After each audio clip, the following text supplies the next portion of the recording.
Welcome to Shiny New Clients, the marketing podcast that helps you attract shiny new clients to your business. We'll talk about social media, what makes people buy, how to go viral, and marketing psychology, all in 20 minutes or less. Whether you're a coach, a stylist, or a wedding planner, if you've got a service-based business to sell, this is the show you need to fill your calendar. I'm Jenna Warriner, your new marketing coach, and this is Shiny New Clients. Like any normal podcast host, let me now tell you a story that my ex-boyfriend told me without fact-checking a single word of it, so that we can all gain from this example, like a parable, if you will.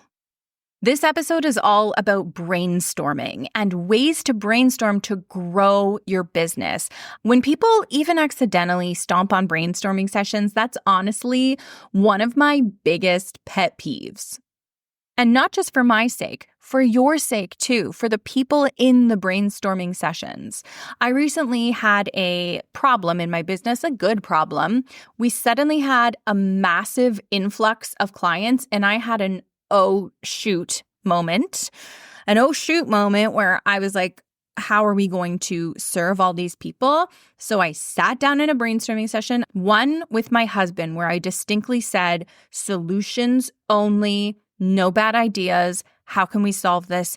Go. And one of the first ideas he came up with doubled the capacity of my entire business, doubled it. And furthermore, thanks to the idea he came up with, we serve our clients better than ever. And it all came from this moment, from this oh shoot moment.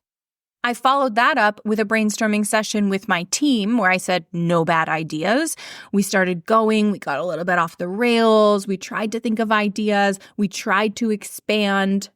When we got stuck, I went to ChatGPT. I asked it for more brainstorming ideas, and we ended up coming up with like 5 more solutions that could continue to improve the experience of our clients.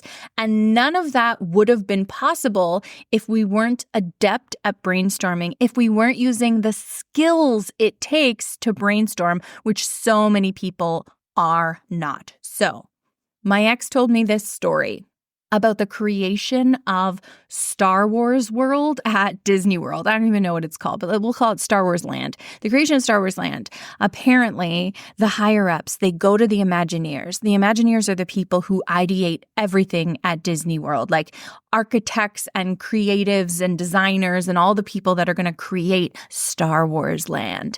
And they go to them and they say, go big. Think humongous. What can we have in Star Wars Land that will blow people's minds? What installations can we have? What rides can we have? What restaurants can we have? Create it. And so the Imagineers, this team of brilliant people, they think and they create and they come up with and they go so humongous. They don't let anything hold them back. This is the dream phase. They present their ideas to the powers that be, and the powers that be say, go bigger. Is that true? I don't know. I don't care, because that is how you create magic. Apparently, Walt Disney had this theory they call Plessing. Apparently he invented it. I don't know. When I looked it up, it says Plessing is a term coined by Walt Disney, which refers to the process of basically taking an existing idea and finding ways to make it better, improve it, enhance it. And so Imagineers would propose an idea and the others would build on it, build. At no point are we going, okay, well, how can we make this actually work? How much money is this going to cost us? What problems might come up? Because your brain can't come up with problems and solutions at the same time. So as soon as you mentally check out of the brainstorming session and start being practical and start thinking about money and start thinking about reasons why something's going to be hard or won't work or will take some expertise that you don't yet have, you are no longer building on that idea. You are actively making it smaller. So in a brainstorming session, when the moment is deemed brainstorming, build on ideas, go bigger. You don't know that you can't come up with the answers. You might be saying, oh, Jenna, but I have to shut down the ideas because some stuff's just obviously not going to work. Why? You don't know that. You don't know that the money's not going to come. You don't know that you won't find someone where that's their expertise and it's easy for them. We're changing over the whole back end of my business right now.